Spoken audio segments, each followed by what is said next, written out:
আলহামদুলিল্লাহি ওয়াহদা আসসালাতু ওয়াসসালামু আলা মান লা নাবিয়্যা বা'দা। সম্মানিত মুসল্লিবৃন্দ, এইবারে আমরা দেখব কালেমায়ে শাহাদাতের দ্বিতীয় অংশ। সেটা কি? সাক্ষ্য দিতে হবে মুহাম্মদ সাল্লাল্লাহু আলাইহি ওয়াসাল্লাম আল্লাহর রাসূল। এই পার্টে আমরা কিছু কথা বলবো। সেটা হচ্ছে যে মুহাম্মদ সাল্লাল্লাহু আলাইহি ওয়াসাল্লাম আল্লাহর রাসূল, বান্দা এবং রাসূল। আমরা সাক্ষ্য দিয়েছি, দেইনি? দিয়েছি। এর অর্থ কি এটা যে আমি সাক্ষ্য দিয়েছি মুসলমান হয়েছি? আর রাসূলুল্লাহ সাল্লাল্লাহু আলাইহি ওয়াসাল্লামের দীর্ঘ 23টি বছর নবুয়তি জিন্দেগিতে যা কিছু করেছে, যা কিছু বর্জন করেছে, এগুলোর দিকে আমাদের দেখার সময় নেই। সাক্ষ্য প্রদান করার অর্থ কি এটা? না। সাক্ষ্য প্রদান করার অর্থ কি?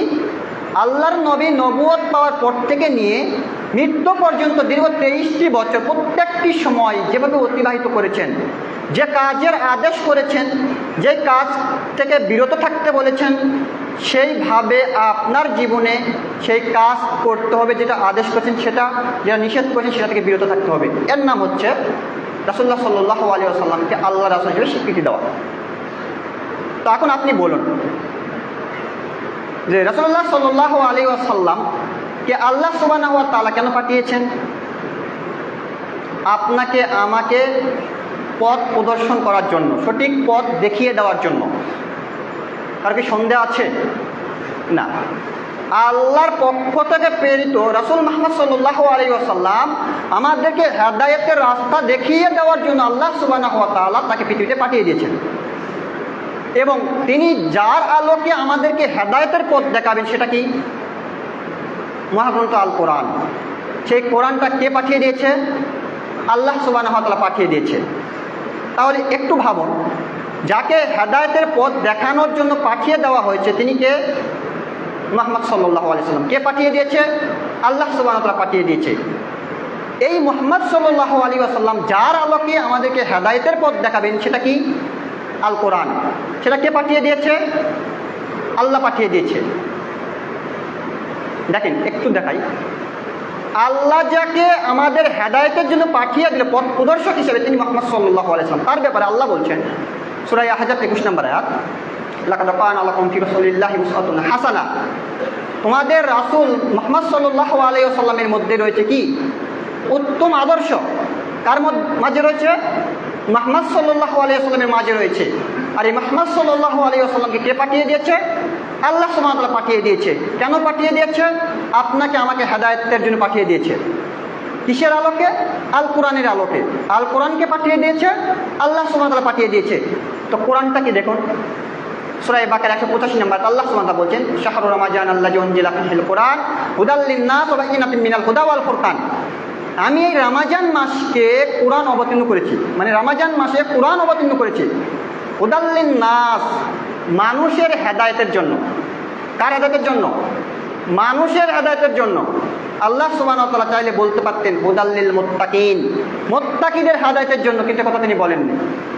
বলতে পারতেন হুদাল লিল মুসলিমিন, মুসলমানদের হেদায়েতের জন্য, এ কথা তিনি বলেননি। হুদাল লিল আলামিন, বিশ্বাসীদের হেদায়েতের জন্য, এ কথা তিনি বলেননি। কি বলেছেন? হুদাল লিন নাস, মানুষের হেদায়েতের জন্য। চাই সে হিন্দু হোক, চাই সে ইহুদি হোক, চাই সে খ্রিস্টান হোক, যে হোক না কেন, যারা আদমের বাচ্চা, আদমের বংশধর, তাদের প্রত্যেকের জন্য আল্লাহ সুবহানাহু ওয়া তাআলা কোরআনকে কি করে পাঠিয়ে দিয়েছে? হেদায়েতের জন্য পাঠিয়ে দিয়েছে। সম্মানিত উপস্থিতি, তাহলে আমরা বুঝতে পারলাম যে একজন হিন্দুর জন্য কোরআন হেদায়েত, একজন ইহুদির জন্য কোরআন হেদায়েত, একজন খ্রিস্টানের জন্য কোরআন হেদায়েত, যদি তারা কোরআনের ছায়াতলে আশ্রয় নেয়। কোরআন শুধু খালি মুসলমানের জন্য হেদায়েত নয়। আল্লাহ সুবহানাহু ওয়া তাআলা দুইটি আয়াতে একদিকে রাসূলুল্লাহ সাল্লাল্লাহু আলাইহি ওয়াসাল্লামের সার্টিফিকেট দিয়ে দিলেন, আরেকদিকে কোরআনের সার্টিফিকেট দিয়ে দিলেন। তো যে রাসূল আল্লাহর পক্ষ থেকে সার্টিফিকেট পাওয়ার পরে আল্লাহর প্রেরিত সর্বশেষ এবং সর্বশ্রেষ্ঠ আসমানি কিতাব আল কোরআনের আলোকে আমাদেরকে পথ প্রদর্শন করছেন, সেই রাসূলের জিন্দেগিতে এমন কোনো পদক্ষেপ তিনি গোপন করে গেছেন যেটা উম্মতে মুহাম্মদের জন্য কল্যাণ করছিল, এমনটা কি হতে পারে? এমন কোনো পদক্ষেপ তিনি বলে যাননি যেটা উম্মতে মুহাম্মদের জন্য কল্যাণকর ছিল, এমনটা হতে পারে না। কেন হতে পারে না? আল্লাহর পক্ষ থেকে তিনি আমাদের হেদায়েতের জন্যই এসেছেন, এবং যার আলোকে হেদায়েতের পথ দেখাবেন সেটাও আল্লাহর পক্ষ থেকে এসেছে। সম্মানিত উপস্থিতি, তাহলে নিঃসন্দেহে আমরা দুটি আয়াত থেকে বুঝতে পারলাম আল্লাহ রাসূলের জীবন দশায় যা কিছু করেছে সব কিছুই আমাদের উম্মতে মুহাম্মাদের জন্য কল্যাণকর। তাহলে এখন আসি, আল্লাহ নবীর জীবনে রাজনীতি ছিল না? ছিল না। এটাই উদাহরণ দিচ্ছি, যেহেতু সমসাময়িক বিষয়। রাজনীতি ছিল না? ছিল না। আল্লাহর নবীর জীবনে রাজনীতি ছিল। আল্লাহর নবীর জীবনে রাজনীতি কি ছিল? খেলাফত এবং ইমারতের রাজনীতি। আজকে আপনি আমি রাজনীতি করছি। কার রাজনীতি করছি? আব্রাহাম লিঙ্কনের রাজনীতি করছি। তাহলে আপনি বলুন, আপনার ওই স্বাক্ষর টিকে আছে না কেটে গেছে? প্রথমেই বলেছি যে মুহাম্মদ সাল্লাল্লাহু আলাইহি ওয়াসাল্লাম এমন কোনো পদক্ষেপ গোপন করে যাননি যেই পদক্ষেপ উম্মতে মুহাম্মাদের জন্য কল্যাণকর ছিল। তাহলে আজকে আপনি উম্মতে মুহাম্মাদি হয়ে মুহাম্মদ সাল্লাল্লাহু আলাইহি ওয়াসাল্লামের রাজনীতিকে বাদ দিয়ে আপনি তথাকথিত মানুষ মারা গণতন্ত্রের রাজনীতি করছেন, আব্রাহাম লিঙ্কনের খ্রিস্টানের রাজনীতি করছেন। আপনি ভাবুন, আপনার এই কালেমায়ে শাহাদাতের দ্বিতীয় অংশ স্বাক্ষর প্রদান টিকে আছে না কেটে গেছে? আজকে হাজারো আলিম ওলামা উঠে পড়ে লেগেছে গণতন্ত্রকে সাব্যস্ত করার জন্য, কিন্তু তারা একটাবার ভাবছে না যে তিনি সাক্ষ্য দিয়ে এসেছে কোথায়। তাদের এই পদক্ষেপের কারণে ইহকাল টিকতে পারে, পরকাল তাদের জন্য টিকবে না। আর ইহকালও তো টিকছে না। রাতের পর রাত মানুষকে মারছে, ভাই ভাইকে খুন করছে। এটা হচ্ছে এই দলীয় শাসনের জন্য। সম্মানিত উপস্থিতি, তাই আমরা যদি কালেমায়ে শাহাদাতের দ্বিতীয় অংশের সাক্ষ্যকে টিকাতে চাই, তাহলে আমাদের রাজনীতি করতে হলে রাসূলের রাজনীতি করতে হবে। সেটা হচ্ছে ইমারত এবং খেলাফতের রাজনীতি। যখন ইমারত এবং খেলাফতের রাজনীতি প্রতিষ্ঠিত হবে, তখন আপনার সমাজে শান্তি আসবে। অন্যথায় গণতন্ত্রের মাধ্যমে রাষ্ট্র ক্ষমতা দখল করে কোশ্চিনকালেও কেউ দেশের শান্তি প্রতিষ্ঠা করতে পারবে না, হবেই না। কারণ মুহাম্মদ সাল্লাল্লাহু আলাইহি ওয়াসাল্লাম এই পথে যাননি, আল্লাহ তাকে পথ বাতলিয়ে দেননি। তাকে দিয়েছিলেন সুষ্ঠু সুন্দর একটি পরিবেশ সৃষ্টির জন্য ইমারত এবং খেলাফতের রাজনীতি। সম্মানিত উপস্থিতি, দ্বিতীয় কথা হচ্ছে আমরা সাক্ষ্য দিয়ে এসেছি যে মুহাম্মদ সাল্লাল্লাহু আলাইহি ওয়াসাল্লাম আল্লাহর রাসূল, মানে তার প্রত্যেকটি পদক্ষেপ আমাদের জন্য কি অনুকরণীয়, অনুসরণীয়। তো আল্লাহর নবীর জিন্দেগিতে জীবন দশায় তার অর্থনীতি ছিল না? ছিল না। আল্লাহর নবীর জিন্দেগিতে কি অর্থনীতি ছিল না? অর্থ ব্যবস্থা ছিল না? তিনি কি রাষ্ট্র কায়েম করেননি? করেছেন। তিনি কি অর্থনীতি দেখেননি? একটা রাষ্ট্রের মূলনীতির মধ্যে একটা অর্থনীতিও পড়ে যায়। তো অর্থনীতি কি তার রাষ্ট্রে ছিল না? ছিল। আমি সাক্ষ্য দিয়েছি রাসূলুল্লাহ সাল্লাল্লাহু আলাইহি ওয়াসাল্লাম আল্লাহর পক্ষ থেকে রাসূল, কিন্তু আজকে আমরা রাসূলের সেই অর্থনীতি কি গ্রহণ করতে পেরেছি? রাসূলের অর্থনীতি ছিল যাকাত ভিত্তিক ইনসাফপূর্ণ অর্থনীতি।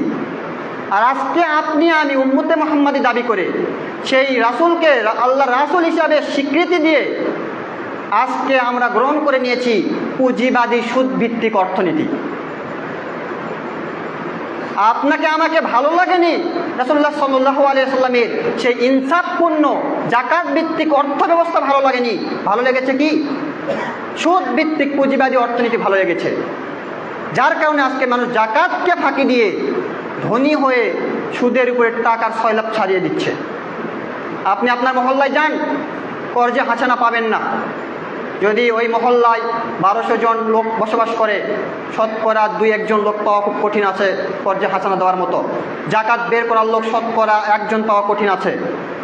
কিন্তু ওই সমাজে যান, সুদের উপর টাকা নিতে ঘরে ঘরে আপনাকে সুদের উপর টাকা দেওয়ার জন্য প্রস্তুত আছে। আপনাকে ফিরে আসতে হবে না। আপনি নাকি উম্মতে মুহাম্মাদি। আপনি যে স্বীকৃতি দিয়ে এসেছেন যে মুহাম্মদ সাল্লাল্লাহু আলাইহি ওয়াসাল্লাম আল্লাহর পক্ষ থেকে রাসূল, আপনার স্বীকৃতি কি টিকে আছে? আল্লাহ এমনিতেই বলেননি যে অধিকাংশ মানুষ ঈমান আনার পরেও মুশরিক। সূরা ইউসুফ 106 নম্বর আয়াত।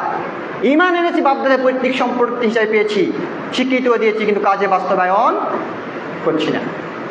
সম্মানিত উপস্থিতি, যদি ওই কথার উপরে আমরা টিকে থাকতে চাই, তাহলে আমাদেরকে এই সুদ ভিত্তিক পুঁজিবাদী অর্থ ব্যবস্থাকে বাতিল ঘোষণা করে বাদ দিয়ে ইনসাফপূর্ণ জাকাত ভিত্তিক অর্থ ব্যবস্থা কায়েম করতে হবে। আমি কাউকে কটাক্ষ করে কথা বলছি না। আপনি আপনার সমাজে যান, ইসলামের শেষ স্তম্ভ একটি হচ্ছে, সেটি হচ্ছে যে 5টি স্তম্ভের উপর ইসলাম নির্ভর করছে। তার শেষ যে স্তম্ভ সেটা হচ্ছে হজ। হজ হচ্ছে একটা আর্থিক এবং শারীরিক ইবাদত। যদি অর্থ সম্পদ থাকে, শরীরে শক্তি থাকে, সেই ক্ষেত্রে সেই ব্যক্তি হজ করবে। অর্থাৎ মক্কা মদিনা যাওয়া আসা পর্যন্ত যদি তার খরচ বহন করার মতো সামর্থ্য থাকে, তাহলে তারপরে হজ খরচ। কিন্তু জাকাত কার উপরে খরচ? জাকাত কিন্তু তার আগের স্তম্ভ, চতুর্থ স্তম্ভ। তার কার উপরে খরচ? ওই ব্যক্তির উপরে যার বাড়িতে 18 মণ 30 কেজি শস্য উৎপাদন হয়, সেখান থেকে 10 ভাগের 1 ভাগ যদি বৃষ্টির পানিতে হয় তাহলে বের করতে হবে, আর যদি সেচের পানিতে হয় তাহলে 20 ভাগের 1 ভাগ বের করতে হবে, এটা ওষুধ হিসাবে। আর যদি তার কাছে 52.5 ভরি স্বর্ণ থাকে, 52.5 ভরি রৌপ্য থাকে এবং 7.5 ভরি স্বর্ণ থাকে, তাহলে তারকে জাকাত প্রদান করতে হবে শতকরা 2.5 টাকা। তো 52.5 ভরি রৌপ্যের আজকের বাজারে ধরলেন কত হতে পারে? সর্বোচ্চ 70,000 টাকা। তো 70,000 টাকা কি ওই হাজি সাহেবের বাড়িতে নেই যিনি 6 লাখ টাকা খরচ করে হজ করতে গিয়েছে? অবশ্যই আছে। তো ওই 70,000 টাকা যে 1 বছর তার কাছে অতিবাহিত হচ্ছে, তিনি জাকাত বের না করে হজ করছে, তাহলে আপনি বলুন তার হজ কি টিকে আছে? আগে আপনি জাকাত বের করুন, আপনি ওসর বের করুন, অর্থ ব্যবস্থাকে ডেভেলপ করুন, তারপরে যদি অতিরিক্ত সম্পদ আপনার থাকে তাহলে আপনি হজ করুন। আজকে সমাজে হাজির অভাব নেই, কিন্তু জাকাত বের করা মানুষের অনেক অভাব। আজকে সমাজে ওমরাকারীর অভাব নেই, কিন্তু আজকে সমাজে আপনার কি বলে এই কর্জে হাসানা দেওয়ার লোকের অনেক অভাব, ওসর বের করা লোকের অনেক অভাব। কিন্তু আমরা সাক্ষ্য দিয়ে এসেছি, মনে করছি সাক্ষ্য দিয়ে এসেছি, জান্নাত নিয়ে নিয়েছি, এমনটা নয়। পরিস্থিতি এমনটা নয়। সম্মানিত উপস্থিতি, আরেকটি উদাহরণ দিয়ে দেখেন, আল্লাহর নবীর জীবনে সমাজ ব্যবস্থা ছিল কি ছিল না? তিনি কি সমাজে বসবাস করেননি? তিনি কি সমাজে লালিত পালিত হননি? অবশ্যই হয়েছেন, কিন্তু মানুষ। তো আল্লাহর নবীর সমাজ ব্যবস্থা আর আপনার সমাজ ব্যবস্থা আপনি লক্ষ্য করুন।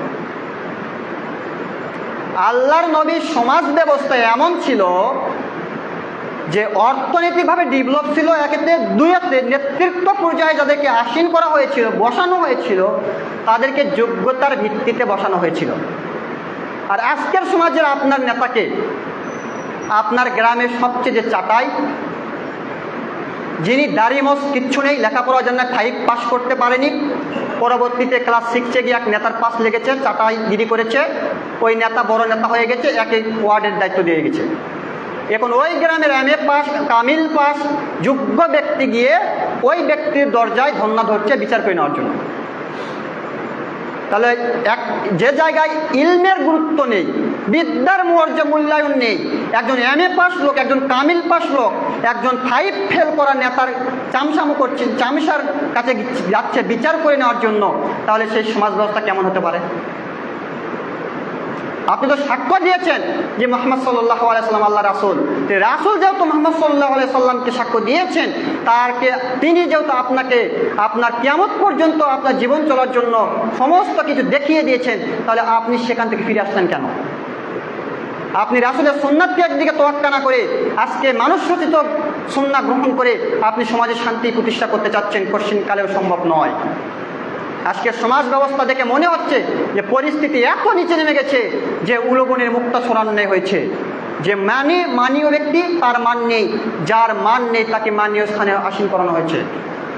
সম্মানিত উপস্থিতি, তাহলে যদি আমরা কালেমায়ে শাহাদাতের দ্বিতীয় অংশ, এই রাসূলুল্লাহ সাল্লাল্লাহু আলাইহি সাল্লামকে সাক্ষ্য দিয়েছি, এই অংশ যদি আমরা মূল্যায়ন করতে চাই, টিকাতে চাই, তাহলে আমাদের মাথায় রাখতে হবে কোনো মানব রচিত তন্ত্র মন্ত্র নয়। মুহাম্মদ সাল্লাল্লাহু আলাইহি ওয়াসাল্লাম আজ থেকে 1450 বছর আগে যে তন্ত্র মন্ত্র দিয়ে গেছে আল্লাহর পক্ষ থেকে, সর্বশেষ এবং সর্বশ্রেষ্ঠ আসমানি কিতাব আল কোরআনের আলোকে, সেই তন্ত্রের মন্ত্রের উপরে আপনাকে থাকতে হবে। অন্যথায় আপনার ইহকাল নষ্ট হবে, আপনার পরকাল নষ্ট হবে। সম্মানিত উপস্থিতি, আর একটি বিষয়ে কথা বলে আমি আমার খুতবাকে শেষ করার চেষ্টা করব ইনশাআল্লাহ। সেটা হচ্ছে এই যে পৃথিবীতে অনেক বড় বড় পাপ আছে।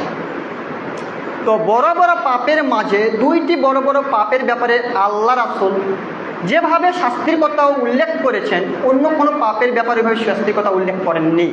সেটা কি? একটি হচ্ছে সুদের পাপ। সুদের পাপের ব্যাপারে যে ভয়াবহ শাস্তির কথা, পাপের কথা উল্লেখ করেছেন, অন্য কোনো পাপের ক্ষেত্রে সে কথা উল্লেখ করেননি। আরেকটি কি? আরেকটি হচ্ছে চুরির পাপ। চোর যদি চুরি করতে গিয়ে ধরা খায় তাহলে তাকে হাত কেটে দিতে হবে, খুব কঠিন শাস্তি। তো তো এই এত বড় দুইটি পাপ হওয়ার পরেও আল্লাহ নবী একদা বললেন যে একজন ব্যক্তি যদি চুরি করে এবং জেনা করে, তাও সেই জেনার একটি পাপ আছে, অনেক বড় পাপ। জেনার পাপটি হচ্ছে কি, আপনি যদি বিবাহিত অবস্থায় জেনা করেন তাহলে আপনাকে ইট ঢেল পাথর মেরে মেরে হত্যা করে দিতে হবে। আর যদি অবিবাহিত অবস্থায় জেনা করেন তাহলে আপনাকে 100টি বেত্রাঘাত করে ওই এলাকা থেকে 1 বছরের জন্য তাড়িয়ে দিতে হবে। এই পাপগুলো সবচেয়ে বড় বড় পাপ, যে পাপের ব্যাপারে আল্লাহ রাসূল কঠিন শাস্তির কথা বলেছেন। তো এত কঠিন শাস্তির কথা বলার পরেও আল্লাহ নবী একদা বলছেন যে একজন ব্যক্তি যদি চুরি করে এবং জেনা করে তবুও সেই ব্যক্তি জান্নাতে যেতে পারে, জান্নাতে যাবে। সাহাবীরা বলছেন যে আল্লাহ রাসূল কেমন কথা, এত বড় পাপ আপনি পাপের শাস্তি উল্লেখ করলেন, তারপরে একজন ব্যক্তি চুরি করে জেনা করে জান্নাতে যাবে? আল্লাহ রাসূল বলছেন হ্যাঁ, একজন ব্যক্তি চুরি করলেও জেনা করলেও জান্নাতে যাবে। সাহাবীরা মেনে নিতে পারছেন না, আবার বলছেন আল্লাহ নবী চুরি করলে জেনা করলেও কি মানুষ জান্নাতে যাবে? আল্লাহ রাসূল বলছেন হ্যাঁ, চুরি করলে জেনা করলেও মানুষ জান্নাতে যাবে। তো দেখেন, চুরি করলে জেনা করলেও মানুষ একসময় তওবা করে জান্নাত পেতে পারে। সুদ এমন একটি পাপ যে সর্বনিম্ন পাপ হচ্ছে মায়ের সাথে জেনা করা। তো সুদ কোটি কোটি টাকা খাওয়ার পরে যদি কেউ এক ব্যক্তি তওবা করে ফিরে আসতে পারে তাহলে আল্লাহ তার পাপকে ক্ষমা করতে পারে, ক্ষমা করে দিবে। কিন্তু আরেকটি পাপ, যে পাপের ব্যাপারে আল্লাহ সুবহানাহু ওয়া তাআলা বলছেন ওয়াইলুল হুমাজাতিল লুমাজা, ধ্বংস সুনিশ্চিত ওই ব্যক্তির জন্য যেই ব্যক্তি মানুষের মুখের উপরে গালি দেয় এবং তার অগোচরে নিন্দা করে, গীবত করে। তাহলে এখন আপনি ভাবুন, ওই জেনার পাপের জন্য, সুদের পাপের জন্য, আপনার চুরির পাপের জন্য আল্লাহ কি বললেন যে ওই ব্যক্তির জন্য ধ্বংস সুনিশ্চিত? কথা কি বুঝতে পারলেন? আল্লাহ কিন্তু জেনাকারীর জন্য ধ্বংস সুনিশ্চিত বলেননি, ওই সুদ ভক্ষণকারীর জন্য ধ্বংস সুনিশ্চিত বলেননি, আপনার ওই চোরের জন্য ধ্বংস সুনিশ্চিত বলেননি। কার জন্য বললেন? ওই ব্যক্তির জন্য যেই ব্যক্তি মানুষের মুখের উপরে গালি দেয় আর কি করে, তার অগোচরে মানুষের গীবাত করে। তাহলে আপনি একটু ভাবুন, একজন হাজি, একজন সলাতি, একজন সিয়াম পালনকারী জেনা না করলেও সে মানুষের গীবাত করে, সে চুরি না করলেও মানুষের গীবাত করে, সে আপনার সুদ না খেলেও সে মানুষের বদনাম করে। আপনি সমাজের দিকে লক্ষ্য করুন, শতকরা 99% লোক আজকে সমাজে গীবত চর্চা নিয়ে ব্যস্ত। কে হাজি, কে সলাতি, কে সিয়ামি, এটা দেখার বিষয় নয়। প্রত্যেকটি ব্যক্তি মসজিদ থেকে বের হয়ে গিয়ে একজন চায়ের স্টলে বসে আরেকজনের গীবত করবে। কিন্তু গীবতের পাপটা কি? আল্লাহ বললেন ওই ব্যক্তির জন্য ধ্বংস সুনিশ্চিত যেই ব্যক্তি মানুষের মুখের উপরে গালি দেয় এবং তার অগোচরে গীবত করে। তাহলে আপনি ভাবুন, ওই সুদখোর ভালো না এই গীবতকারী ভালো?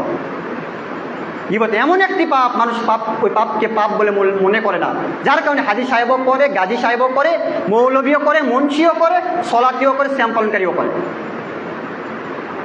অথচ রাসূলুল্লাহ সাল্লাল্লাহু আলাইহি ওয়াসাল্লাম বলছেন, হাদিসটি এসেছে মিশকাতে 2449 নম্বর হাদিস সম্ভবত, আয়েশা রাদিয়াল্লাহু তাআলা আনহা বলছেন যে কুলতু ইয়া নবী সাল্লাল্লাহু আলাইহি ওয়াসাল্লাম, আমি নবী করিম সাল্লাল্লাহু আলাইহি ওয়াসাল্লামকে জিজ্ঞাসা করলাম, আল্লাহর নবী, হাসবুকা মিন সাফিয়াতা কাজা ওয়া কাজা, আপনি সাফিয়া সম্পর্কে এত বেশি বলেন কেন? আপনি তো এতটুক বলা যথেষ্ট ছিল যে সাফিয়া হচ্ছে বেটো মহিলা, খাটো মহিলা, এতটুক বলা তো যথেষ্ট ছিল। অর্থাৎ আল্লাহর নবীর স্ত্রীদের মধ্যে থেকে সাফিয়া বিনতে হুয়াই ছিল সবচেয়ে সুন্দরী এবং তিনি সাইজ একটু খাটো বেটে ছিলেন। তো আল্লাহর নবী কোনো এক পর্যায়ে সাফিয়ার একটু প্রশংসা করেছেন। তা আয়েশা রাদিয়াল্লাহু তাআলা আনহার এই প্রশংসা করা গায়ে লেগে গেছে, লেগে গিয়ে বলছে, আল্লাহ রাসূল, আপনি সাফিয়া বিনতে হুইয়ের এত প্রশংসা করেন কেন? আপনি তো এতটুক বলা যথেষ্ট ছিল যে সাফিয়া বিনতে হুই খাটো মহিলা, বেটে মহিলা। এই কথা বলছে, কে বলছে? আয়েশা। তো আল্লাহ রাসূল বলছেন, আয়েশা শোনো, লাকাত কুলতি কালিমাতান, তুমি এমন একটা কথা বললে এখানে, সেই কথার প্রতিক্রিয়া কেমন তুমি কি সেটা জানো? আয়েশা, তুমি যে কথা বললে একটু আগে, এই কথার প্রতিক্রিয়া কি এটা কি তুমি জানো? লাউ মুজিজাত বিল বাহরি লা মাজিজাত হো, তোমার এই কথাকে যদি আজকে আরব সাগরে ফেলে দেওয়া হয়, আটলান্টিক সাগরে ফেলে দেওয়া হয়, প্রশান্ত সাগরে ফেলে দেওয়া হয়, তাহলে মুহূর্তের মধ্যে ওই সাগরের কোটি কোটি গ্যালন পানির রং পরিবর্তন হয়ে যাবে। আয়েশা, তুমি কি বললে? তুমি কি ভাবছো একবার তোমার এই কথার প্রতিক্রিয়া কেমন? তোমার এই কথাকে যদি আজকে আরব সাগরে ফেলে দেওয়া হয় তাহলে আরব সাগরে কোটি কোটি গ্যালন পানি মুহূর্তের মধ্যে একেবারে রং পরিবর্তন হয়ে যাবে। সুবহানাল্লাহ বিহামদিহি। সময় তো উপস্থিতি, এত বড় পাপ। আল্লাহ রাসূল আয়েশাকে শাসাচ্ছেন একটি কথা বলার জন্য, খালি বলেছে যে খাটো মহিলা। আর আপনি আমি মসজিদ থেকে বের হয়ে মানুষের পরচর্চা পর নিন্দা নিয়ে ব্যস্ত। কে কার গীবত করতে পারছি, সভাপতি সেক্রেটারি গীবত লেগেছে, মুয়াজ্জিম ইমাম সাহেব গীবত লেগেছে, মুসল্লি আরেক মুসল্লির লেগেছে, প্রতিবেশী আরেক প্রতিবেশী নিয়ে লেগেছে, অথচ আমরা সকলেই মুসলিম। আমরা সাক্ষ্য দিয়ে এসেছি যে মুহাম্মদ সাল্লাল্লাহু আলাইহি ওয়াসাল্লাম আল্লাহ রাসূল। সেই রাসূল বললেন যে এই পাপের খুব পরিণতি এটা, তাহলে আমি আপনি ছাড়তে পারছি না কেন? তাহলে আপনি এখন ভাবুন যে আপনার ওই সাক্ষ্য এখন পর্যন্ত টিকে আছে কিনা। সময় উপস্থিতি, ইসলাম যেমনই সহজ তেমনই কঠিন। কঠিন নয়, কিন্তু আমরা কঠিন করে নিয়েছি। আমরা যদি রাসূলুল্লাহ সাল্লাল্লাহু আলাইহি ওয়াসাল্লামের আদর্শকে সামনে রেখে প্রত্যেকটি পদক্ষেপ প্রত্যেকটি পা ফেলাতে পারতাম, তাহলে সারা বিশ্বে মুসলমান নির্যাতিত নিপীড়িত হতো না। তাহলে মুসলমানের শির উঁচু থাকতো। সালাউদ্দিন আইয়ুবীর সময় যেভাবে ছিল, খালেদ বিন জিয়াদের মতো যেভাবে ছিল, তারেক বিন জিয়াদের সময় যেভাবে ছিল, খালেদ বিন ওয়ালিদের সময় যেভাবে ছিল, সেইভাবে আজকে মুসলমানদের শির উঁচু থাকতো। কিন্তু আমরা রাসূলের সুন্নাহকে উপেক্ষা করে, রাসূলের আদর্শকে বাদ দিয়ে আমরা যখনই মানব রচিত আদর্শ গ্রহণ করেছি, আর মানব রচিত আদর্শের আদলে যখন আমরা সমাজে শান্তি প্রতিষ্ঠা করার জন্য চেষ্টা করছি, তখন আমাদের সমাজে শান্তি প্রতিষ্ঠা হতে দূরের কথা, অশান্তি বেশি হচ্ছে। আর কিয়ামত পর্যন্ত অশান্তিকে ঠেকানো যাবে না যতক্ষণ পর্যন্ত না আমরা রাসূলের আদর্শে ফিরে যাব। আল্লাহ তোমাদেরকে বোঝার তৌফিক দান করুন। সকলে আল্লাহুম্মা আমিন।